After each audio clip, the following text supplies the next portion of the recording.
news on Favour FM 96.3. Blessed evening, our dear listeners. Welcome back. This is Favour English News with me, Richard Daut. Let me start with the top stories. Humanitarian coordinator in South Sudan calls for the protection of the population and respect for human efforts.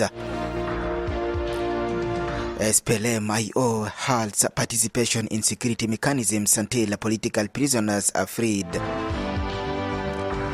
Israel launches extensive strikes on Gaza with at least 330 reportedly killed. The SPLM-IO, led by First Vice President Dr. Riek Machar, announced on Monday night that it has stopped participating in the Joint Defense Board, High-Level Political Committee, Joint Military Ceasefire Committee, and Joint Transitional Security Committee, pending the release of all political detainees.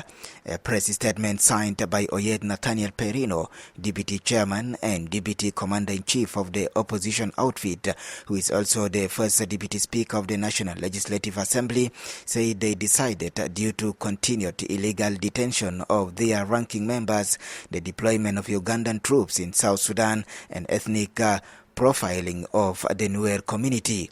On 7th March, several SSPDF soldiers, including their commander, General Major Dak, were killed in Nasir town while being evacuated by a UN helicopter. This followed weeks of tensions and eventually fighting between the SSPDF and the White Army, a group of armed Nuer youth.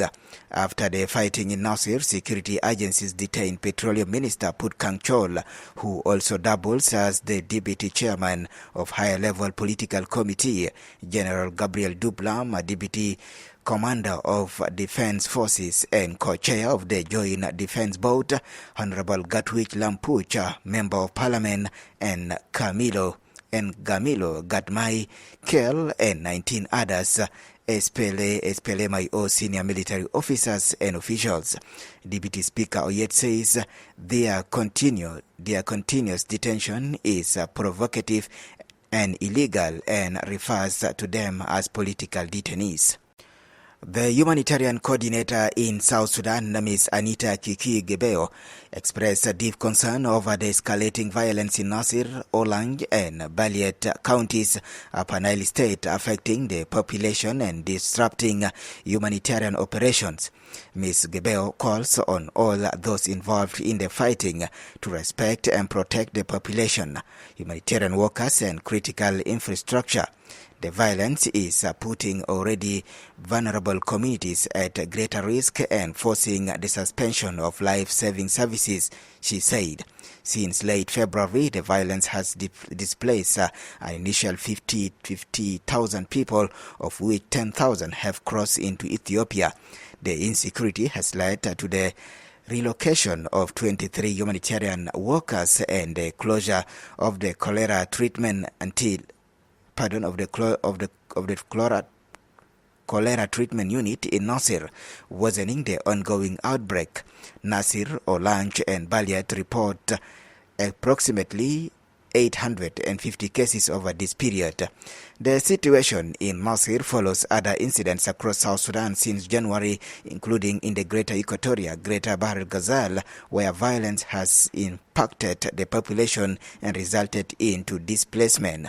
Ms. Gebeo reaffirmed the United Nations commitment to working with the government of South Sudan and partners to support affected communities and address the root causes of violence and instability.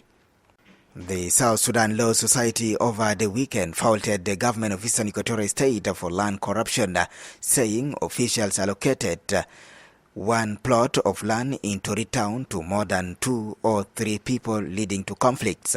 This matter was raised during a one-day stakeholders meeting to rally support for transparent and accountable land demarcation and registration in the state. The meeting was attended by over 60 participants from or drawn from government institutions, community leaders, civil society actors, youth and women among others, and aim to advocate for social justice by ensuring all communities obtain information on human rights. The meeting also discussed multiple and irregular allotment of lands, demarcation of already allotted land, and land corruption. Jada Andrew Ottawa, a program officer with the South Sudan Law Society in Eastern Equatorial State, said multiple allotments of plots have complicated ownership of land and urged government to institute guidelines for land allotment. For his part, Luca Charles Giancarlo, Eastern Equatorial State Minister of Housing, Land and Public Utilities, confirmed the negative practice and attributed it to unclear and demarcation roles between the municipal council, county and state authorities. Listening to Favour English News. In a regional scene, people living in Mekelle, the main city in Ethiopia, war-scared Tigray have said that they fear they could soon be dragged into conflict again.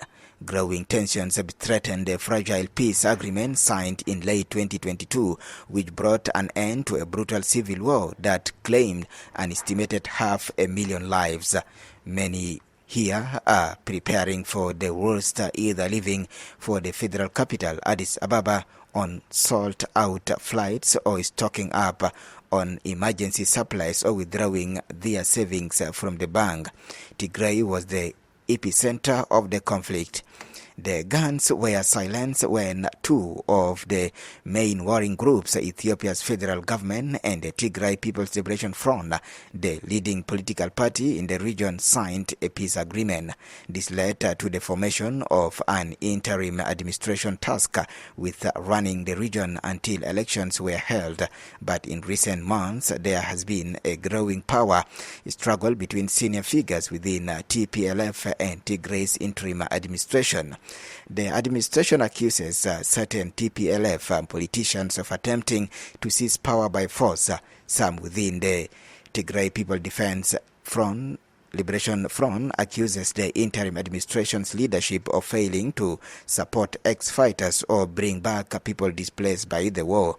Both sides accuse each other of engaging in treasonous activities that involve external actors. There are now concerns the peace agreement could unravel and even fears over the prospect of a direct conflict between Ethiopia and its neighbor Eritrea. During the Tigray War, Ethiopia's government was supported by Eritrea, but relations have deteriorated between the two countries since the peace deal, which Eritrea did not sign.